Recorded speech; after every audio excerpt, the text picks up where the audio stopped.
অতিরিক্ত খুশি থাকার কথা আর অতিরিক্ত কষ্টে থাকার কথা কখনো কাউকে বলবেন না। কারণ খুশিতে মানুষ নজর লাগায় আর কষ্টতে মানুষ দফন লাগায়। কচু পাতা দেখেছেন নিশ্চয়ই, উপরটা সবুজ কিন্তু ভেতরটা চুলকানিতে ভরা। তেমনি কিছু মানুষ আছে, উপরে মানুষের মতো দেখতে হলেও ভেতরটা আবর্জনাতে ভরা। যদি তুমি গরিব হও, তোমার নিজের আত্মীয় তোমাকে এড়িয়ে যাবে। আর যদি ধনী হও, তাহলে তোমার দূর সম্পর্কের আত্মীয়রাও রোজ তোমার খবর নেবে। মানুষ কতক্ষণ তোমাকে ভালো বলবে জানো?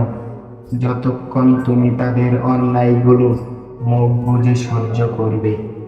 দেশের অশিক্ষিত ছেলেটি বিদেশে কাজ করে দেশে টাকা পাঠায়, আর শিক্ষিত ছেলেটি দেশের টাকা চুরি করে বিদেশে জমায়। বেশি কথা বলাটা গর্বের কিছু নয়, এমন কথা বলা উচিত যাতে করে বুদ্ধিমত্তার পরিচয় পাওয়া যায়। এক মুহূর্তের ধৈর্য অনেক বড় বিপদ থেকে বাঁচিয়ে দিতে পারে। এক মুহূর্তের অধৈর্য পুরো জীবনকে নষ্ট করে দিতে পারে। একজন শ্রেষ্ঠ মানুষের চেয়ে একজন দায়িত্ববান মানুষ বেশি সুন্দর। চায়ের কাপে ভেজানো বিস্কিটটাও বলে দেয়, কারো প্রতি বেশি ডুবলে নিজেকেই ভেঙে পড়তে হয়।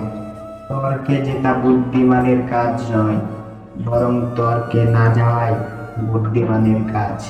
বর্তমান সমাজে বিশেষ একটি প্রতিযোগিতা চলছে, অন্যকে ঠকিয়ে নিজেকে এগিয়ে নিয়ে যাওয়া। মানুষ তো সবার ঘরে জন্মায়, কিন্তু মনুষ্যত্ব সবার ঘরে জন্মায় না। লোভ মানুষকে নিচে নামিয়ে দেয়, আর অভাব মানুষকে অনেক কিছু শিখিয়ে দেয়। ভালো মানুষ অনেকটা পণ্যের মতো, প্রয়োজনে সবাই ব্যবহার করে, প্রয়োজন ফুরিয়ে গেলে কেউ তার দিকে ফিরেও তাকায় না। বিষের চেয়েও বেশি বিষাক্ত হয় একটা মানুষের মিথ্যে অভিনয়।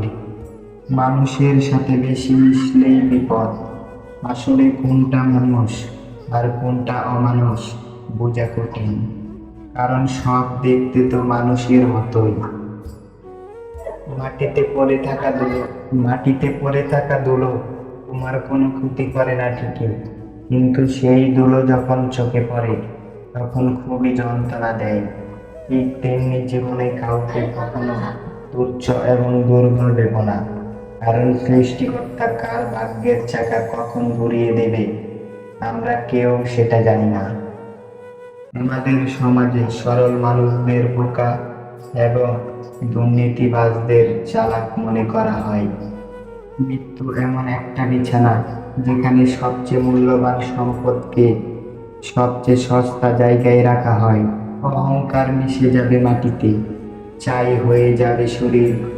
আজ যে রাজা কাল সে ফকির, পুরো খেলাটাই গরিব।